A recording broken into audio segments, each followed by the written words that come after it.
Hello, beautiful souls. It's Polly here. And the surest way to recover from an addiction, depression, codependency, or any other type of suffering is an awakening of consciousness. But what do I mean by that? Here's the truth. We spend our childhood wanting to grow up, and we spend our adulthood trying to undo our childhood without knowing it. Every human being has issues. There are no perfect people. There are no perfect environments that we grew up in, no perfect childhoods or parents or friends, etc., etc. An awakening happens by deconstructing what we have been taught or learned in those precious early years. You see, most of our identity is built in childhood because we come into the world or come out of the universe and our brains are not developed yet. And the not so good stuff is what I call mistaken identity. The identity grows like a snowball rolling down a hill. It's getting bigger and bigger. We add into that snowball trauma, emotional loss, abuse, rejection, abandonment, maybe poverty, maybe some bullying at school, some death of a loved one, maybe some other mental health issues. Parents who love us but can't give it to us because they have not done that work themselves. They still have their unhealed past. There is no one to blame because blame keeps us in the victim mode.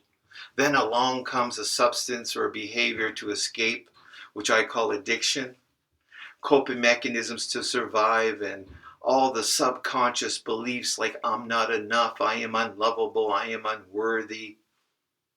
And now we start believing we are our thoughts. We are these emotions and feelings. We are the fears. We are the shame. The toxic shame is who we are. We end up in pain and believing we are the pain and not liking or even knowing who the hell we are.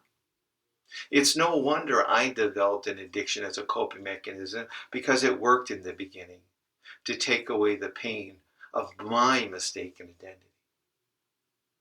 People spend a lifetime trying to make their identity better instead of peeling the layers of identity, specifically specific identity, specifically mistaken identity, so they can wake up to their truth, to their authentic self, to their spiritual essence.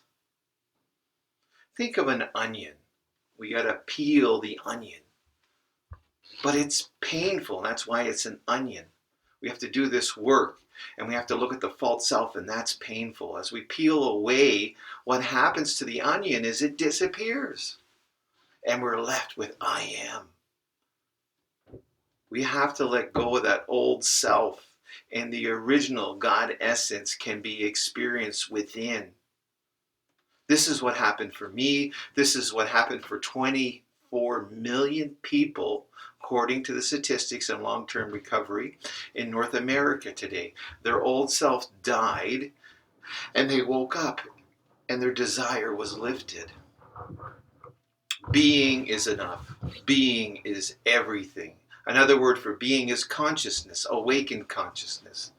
The more we can deconstruct what we've learned and been taught, the more we awaken to our truth. It's all about healing, deconstructing what we've been taught and learned about ourselves. And then we discover the truth. But it takes massive work. It has to be number one in our lives. But the reward is epic and lasting. We are all a breath away from letting it all go. The more we spend time in the state of open-heartedness, oneness, and connection, we begin to rewire our false and limiting belief system. So an awakening is connecting to the truth of who we are. Namaste.